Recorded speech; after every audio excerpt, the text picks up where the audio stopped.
David, how tough is that loss to take, especially when it looked like there was periods where you could get on top of the game and perhaps even run away with it a bit, but in the end the Swans ended up doing so. Yeah, it's very disappointing. Yeah, we were in the game, but we were relying on scoring every time we went inside 50. I thought our ability to score going forward was good, but our supply down there just wasn't good enough. Yeah, we won the contested possessions, so our effort to go in and win the ball was okay, but then we got smashed in tackles. We got beat in pressure. So maybe at times we had too many going inside to try and win it, and then they hurt us on the outside. And then after that, once they got it to the outside and they found a mark, we were too slow to number off and stop their uncontested marks. So I thought in the second period, particularly the first half of the second period, we took away. We went and won the ball. We got the ball forward. And we took away their uncontested marks. But when we allowed them to play that way, they were too good. They used the ball better than us. Their ability to pressure us and then get it on the outside was the difference in the game. And I guess that imbalance between tackling pressure, contested ball winning, does that come down to system or is that a personnel issue? Have you got enough numbers going through the midfield? Well, it's sometimes personnel, it's sometimes system. Sometimes it's executing system. You've got to be clean and strong in there. I thought we gave away too many free kicks for too high as well. So our tackling technique, I'm not sure what our tackling efficiency was, but in terms of intent, but we gave away quite a few free kicks that were there. So yeah, it's a bit of a balance. You got to get the balance. You got to get the right guys being able to go hunt the ball and play and stick. I thought Patrick was very good at going in there and getting the ball, but you need guys around him to balance it off and make sure that if they do get it or it bobbles to the outside, that you're in a position to not only attack. I think we're okay on the attack side, but we've got to be in a position to be able to defend really strongly. And it's still a growth and it keeps popping up. So we've got to get it better. And it seemed like you had good games from, I guess, your two main men, Walsh and Cripps. So do they need more support, or is there something else around that?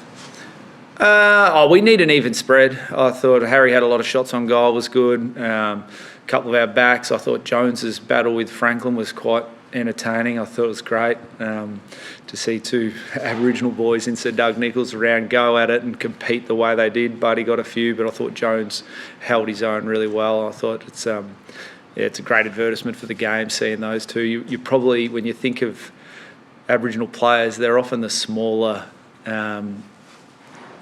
goals, skillful, tough, and then to see those two, they're both big, powerful, strong competitors. I thought that was a great thing to watch. Yeah, we need an even spread. When we play our best footy, it's an even spread, and some of our better games have actually been when Cripper hasn't done as much. Walsh has probably had a really solid season, but we need to spread the load and be able to have 22 guys go out there and get the job done. And today we didn't. We had too many guys that were well off the mark. And I actually thought, as much as we're in the game, our second half was probably one of our poorest second halves we've had in a while. David, how hard is it to find a good matchup for Isaac Heaney, a player who can do plenty, play tall, play small, pulls things out of nowhere, class act obviously? It must be not easy to figure out how to sort of nullify him. No, he comes up to stoppages, then he rips back to goal. You're right, he's a very good player. And he's played well against us in the past, and as coaches we were talking about him pre-game, having a look at him, and there's a couple of times where we had matchups, but our system, he ended up on a small just through the system, and he makes the most of it. He gets a good look. He competes in the. I thought he was the best player on the ground today. Is it a particularly frustrating loss given that last quarter? I mean, like you said, you sort of weren't at your best, but were still in the game at three-quarter time, and they just sort of couldn't seem to lift when Sydney did. Yeah, I thought the third quarter was probably where it started. They started winning the contest. I thought they spread harder to the next contest. When we got the ball forward, they outnumbered us. And then once they outnumbered us, then they ran hard to receive the ball. So I thought their work rate, which is probably your pressure, your tackling, but then your ability to spread and get uncontested ball. I think they beat us by about 60 in uncontested possessions, and that often is your work rate. And your discipline. Your discipline to number off. They numbered off really well against us and didn't allow us to chip the ball around as much. but then also our ability to number off and press out and play on one. So it was probably that work rate, that desire to really dig in and get your job done. I thought Sydney did better than us. They worked hard. Dave, do you think the second quarter was your best quarter of the game? Because you really applied pressure on the Swans. Early. I thought we won the contest and we got it forward, and we gave our forwards a good look without them getting their numbers back. We generated a spare off the back of stoppages, and then we were able to transition as well. Then they changed their structure a little bit, which we then adjusted again. So it was a bit of a cat and mouse game from the coaching box, which for 3 quarters was pretty tight. And in that last quarter, I thought in the last quarter it wasn't coaching. It was their ability to win it inside and then spread on us, and they worked really hard.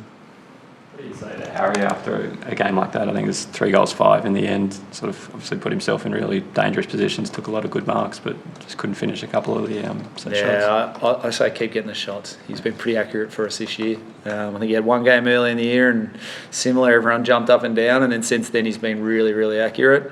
He got some good looks today, and as a key forward, we just want him to keep getting those looks. I'll back him in. The work he does off the field in this area, I'll keep backing him in. I just want him to be able to get those shots, and I thought he competed strongly for us.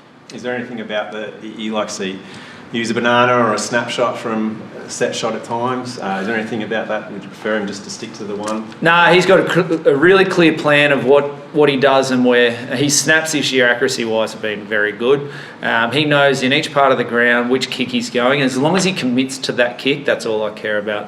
When there was early in the year, there was probably one where he looked undecided and he hadn't committed to it and he ended up missing. So for me, it's really committing to the kick and backing yourself in. So no, he's clear on where he's going to do what kick. Obviously, he's got a check side, he's got the snap, and then he's got the drop punt. He knows which part of the ground he uses for each of those.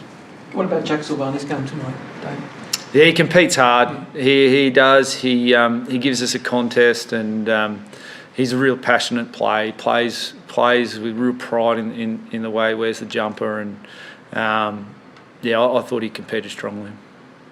Have you got any more advice from the AFL about what next weekend looks like, or even tonight? Are you hanging around for the week? Yeah, it looks like we are. I'm not exactly sure if it's been locked away yet, but we're planning to stay this week, and I think the plan that we originally heard, whether it's been locked in or not, or if it's changed, was to play West Coast back here next week. So it's a great chance for our boys to stick together.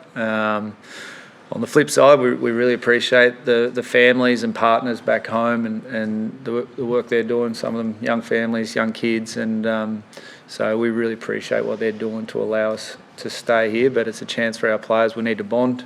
We'll pick our lip up quick. We're not going to sulk. We're gonna get back onto learning. There's a bit of learning out of this game. We're going to learn, we're going to train hard, and we're going to be ready to go next week, and we expect to come out here and beat West Coast. And in terms of sort of how long the stint might be away from home, I mean, obviously it's completely dependent on how COVID numbers are back in Melbourne. Is that hard to sort of, I suppose, communicate, or for the guys to kind of process and understand that it's, an uncertain period of time that they'll be away? Yeah, it is. It's one we're starting to get a little bit used to in terms of the uncertainty. We originally got told 5 days, and everyone's packed for longer than 5 except for me. I think I was the only bloke that was really stubborn. I thought, no, they've said 5 days, I'm going to stick to it. But speaking to all the players, they've gone, we thought it was always going to be longer. So, there is uncertainty around it, but hopefully everyone does the right things, people stay safe, and we can get it back under control. And we got the bye the week after that, so hopefully by the time we get to the next game, we should be back in Melbourne after the West Coast game. David, your former club captain, Mark Murphy, started the game as medical sub. How tough was that call to make, and what sort of feedback did you give to Mark about that? The call to make it wasn't as tough because we did what we thought was right and we felt comfortable with that. Delivering the message is harder for someone that, I don't know if he's ever experienced it, but we felt that was the right play this week in terms of what we needed. So what was the second part of the question? What the feedback was and perhaps how he took it then. His sub. So the hardest thing about that was he wasn't out of the game totally. He was still here. And when you're part of the group, regardless of how you're feeling, if you're frustrated or disappointed, you've got to get your energy back up and ready to perform for the team, because he's right there, and you become infectious in your environment. And I thought he was very good. Was he disappointed? Absolutely. People that train and play and commit the way he does, you do get disappointed. But the way he handled himself, there was real clarity around the messages, and he knows what we're looking for. And he came on and he gave us a little bit in the second half. And it may be a role that players don't love doing, but they're important roles sometimes. There will be every now and then the difference between winning and losing with that guy coming on and getting his job done. Is it a bit of an admission that his move to spending more time forward isn't working though? After spending nearly 300 games playing in the midfield, and now he's starting as a sub. Well, it was competition for spots. Jack Martin was available, and we all wanted Jack back in, particularly our ground ball tackle difference, and he's very good in that area. He's great at winning the ball, particularly in our forward half. We've been getting beat for ground balls in our forward 50, and we knew Jack was very good in that area, and then he tackles, and that's an area that we knew was going to be important today. So we wanted to get Jack back into the team. So unfortunately, someone had to miss out, and on this week it was Murph. If there is that competition in the forward line, does that mean Mark needs to fight his way back into the midfield? Again, where he's had such a distinguished career. Oh, potentially. We'll have a look. We've got a couple of guys, Matt Kennedy, Paddy Dow, who have played quite well today as midfielders. Jack Nunes is pushing for selection, Lockie O'Brien. So we've got some good depth there.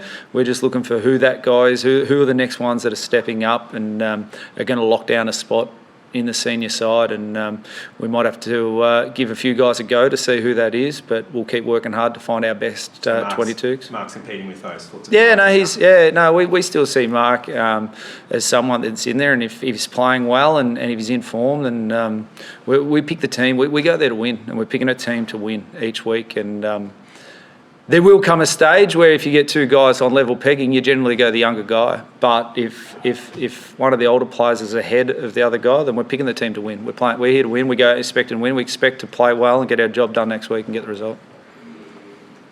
Thanks, guys. Thanks, David. About to grab that phone. Want to be good?